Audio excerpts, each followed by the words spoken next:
안녕하세요. 유한타증권에서 건설 건자재 섹터를 담당하고 있는 김기룡입니다. 오늘 유한타 투데이에서 말씀드릴 내용은 건설 업종, 최근에 3월 9일에 있었던 대선 모멘텀, 대선 이벤트 이후로 관련된 모멘텀에 대한 부분과 그다음에 업종 관련된 이슈에 대해서 한번 점검해보는 자료를 말씀드리도록 하겠습니다. 네, 우선 보시면은 3월 9일에 있었던 대선 이후에도 주요 건설 건자재 업종 주가 강세가 일단 이어지고 있습니다. 지금 커버하고 있는 대형 5개사 기준의 주가 상승률은 지금 코스피 대비 지금 아웃퍼폼하고 있는 그런 상황들이 이어지고 있고요. 올해를 놓고 봤을 때도 여전히 코스피 대비 아웃퍼폼하고 있는 모습을 나타내고 있는데, 이렇게 알고 계신 것처럼 지난 1월 11일에 광주 붕괴 사고에 따른 전반적인 투자 심리가 좀 악화됐었던 그런 부정적인 이슈가 있었음에도 불구하고 대선에서 당선인으로 됐던 윤석열 대통령 후보의 공약으로 제시했었던 임기 내 250만 호에 대한 주택 공급 확대를 비롯해서 전반적인 재개발 재건축 규제 완화에 대한 부분들이나 교통 여건에 대한 개선, 세제 완화 이러한 부분들이 전반적으로는 건설 건자재 섹터에 대한 기대감으로 좀 반영이 되고 있다, 이렇게 좀 정리해서 말씀을 드릴 수 있을 것 같습니다. 이슈가 한 3가지 정도를 좀 먼저 점검을 해봐야 될 것 같습니다. 첫 번째로 말씀드릴 부분은 중대재해처벌법 시행과 같은 이런 전반적인 규제 강화에 대한 우려에 대한 부분들을 먼저 좀 체크를 해볼 필요가 있을 것 같습니다. 올해 1월 29일에 시행되고 있는 중대재해처벌법, 간단한 내용은 건설 현장의 산업재해에 대해서 사업주나 경영 책임자에 대해서 처벌을 강화하는 그런 내용의 골자로 한 처벌법이 시행이 됐는데, 지난 1년간의 유예기간을 거쳐서 올해 1월 29일부터 좀 시행이 되고 있습니다. 그래서 이런 중대재해처벌법과 관련해서 대선 주요 후보들에 대한 내용들을 살펴보면, 일단은 윤석열 당선인 같은 경우에는 경영 의지가 위축되지 않는 범위 내에서 보완이나 입법에 대한 필요성을 좀 언급했던 부분들이 있다 보니까 이러한 내용들이 아무래도 윤석열 후보의 당선 이후로 그러한 부분들이 조금은 업종에 대해서는 그나마 좀 긍정적인 상황으로 좀 작용하지 않을까라는 부분들은 관련된 규제 강화에 대한 우려를 조금 낮출 수 있는 상황들이 될 것 같고요. 각 사들에서 과연 이 중대재해처벌법에 대해서 좀 어떻게 준비를 했냐에 대한 부분들, 전반적으로는 일단 유예기간 1년이라는 시간 동안에 전반적인 현장 안전관리 강화나 그런 인력 교육에 대한 부분들, 그리고 거기에 수반되는 비용들을 좀 선집행한 그런 부분들이 있기 때문에 실질적으로 중대재해처벌법이 시행되기 전과 후를 비교해 봤을 때 급격한 비용 상승, 그로 인한 펀더멘털에 대한 훼손 부분은 조금 제한적이다, 이렇게 좀 파악이 되고 있는 그런 상황이다라고 보시면 될 것 같습니다. 두 번째는 원자재 가격 상승에 대한 실적 우려입니다. 지금 원자재 인플레랑 맞물려서 실제 건설업에서도 아무래도 철근이나 시멘트, 레미콘 같은 그러한 원자재 가격 상승에 대한 부분들이 결국 이익 훼손에 대한 우려로 이어지지 않을까라는 그런 좀 우려감이 있는 것은 사실이고요. 다만 이러한 부분들이 업종에 대한 이익 개선에 대한 방향성 자체를 좀 훼손하지는 않을 거다라고는 보고 있고요. 일단 우측 그림 보시는 것처럼 주요 건설사의 영업이익 추이를 보시면 실제 2021년도 대비 2022년도 전반적으로 증가할 거다, 이렇게 좀 추정을 하고 있는데, 철근, 시멘트 같은 이런 원자재 가격 상승에 대한 부분들이 이익에 대한 레벨 자체는 조금 낮아질 수 있는 가능성은 분명히 있다라고는 보고 있지만, 전반적으로는 전년 대비해서 이 개선에 대한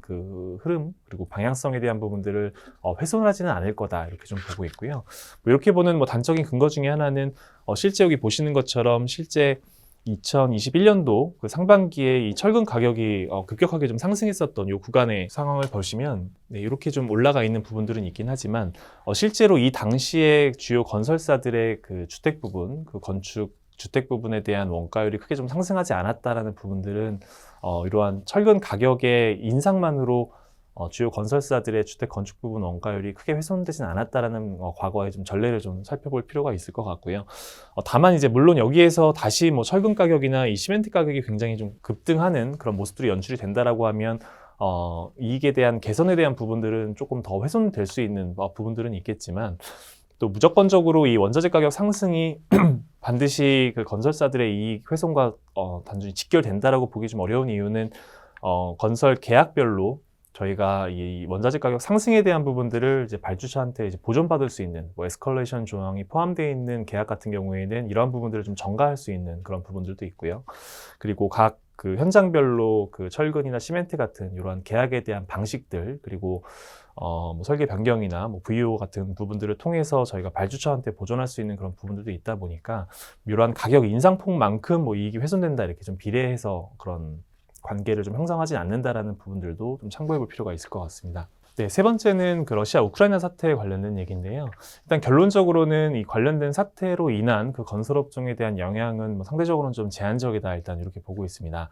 그래서 실제로 이 왼쪽 그림을 보시면 그 국가별로 저희가 해외 수주를 가져왔었던 그런 규모를 조금 비교를 해놓은 건데요. 뭐 보시는 것처럼 뭐 러시아나 우크라이나 같은 경우는 아무래도 앞에 있는 이런 국가들 대비해서는 비중이 높다라고 보기는 좀 어려울 것 같고, 저희가 1966년도부터 이제 현재까지 누계 기준으로 국가별 수주 실적을 체크해 봤을 때 이제 러시아에서 가져오는 해외 수주의 비중은 2%가 채 안 되는 수준, 뭐 우크라이나는 사실 뭐 그거보다 훨씬 더 낮은 비중을 좀 형성하고 있기 때문에 실제 이제 러시아 우크라이나 사태로 인한 그 해외 쪽 수주 관련된 영향은 좀 제한적이다 이렇게 좀 해석을 해볼 수 있을 것 같고요. 다만 이제 작년도 말 그리고 이제 올해 초 들어서 DL-ENC나 삼성 엔지니어링 같은 경우가 러시아 쪽에서 플랜트에 대한 수주 성과를 좀 가져왔었던 부분들은 있고, 물론 이런 작년도 올해 초 이제 최근에 수주했던 프로젝트 같은 경우는 저희가 본격적으로 이제 인력이 투입돼서 시공에 대한 부분들이 막 이제 공정률이 올라가면서 매출을 좀 발생시키는 단계가 아니라 일단 수주한 지 얼마 안 된 프로젝트 같은 경우는 아무래도 본격적인 시공보다는 좀 설계 위주의 초기 단계 공정을 좀 진행하고 있기 때문에 실제로 수주를 한 이후로 뭐 얼마 되지 않은 시기에서는 실제 관련된 그 프로젝트에서 가져올 수 있는 그 매출 규모 자체도 사실은 크지 않기 때문에 일단 이러한 현 상태가 지금 장기간 지속되는 게 아니라 어느 정도 단기적인 이슈에 좀 그친다라고 봤을 때에는 실제 최근에 수주한 이런 대형 현장들에 대한 매출 훼손에 대한 부분, 그런 부분들은 좀 크지 않다 이렇게 좀 정리해서 말씀을 드릴 수 있을 것 같습니다. 네, 결론은 뭐 부정적인 앞서 말씀드렸던 그 세 가지의 그 부정적 이슈보다는 좀 긍정적인 요인을 보다 더 고려해야 된다라는 맥락에서 건설 업종에 대한 비중 확대 의견을 계속 유지하고요. 업종 내에서는 이제 GS건설과 현대건설에 대한 종목 선호도 역시도 좀 유지를 하고 있는 상황입니다. 그래서 뭐 아래 테이블을 보시는 것처럼 지금 현재 그 건설업을 대표할 수 있는 이제 건설업 지수와 이제 코스피 각각의 PBR 그리고 두 지수 간의 그 할인율에 대한 추이를 좀 그려나왔는데, 뭐 결국은 지금 현재 PBR 기준 0.7배대 수준, 그리고 이제 여전히 코스피 대비 지금 30% 이상 할인을 받고 있는 현 상황들을 감안해 봤을 때 올해 이제 2022년도 건설업종을 바라보는 그 유한타증권에서의 그 시각은 기본적으로는 주택 분양이 전년 대비 증가하면서 관련된 실적 역시도 좀 확대될 수 있다는 부분들, 그리고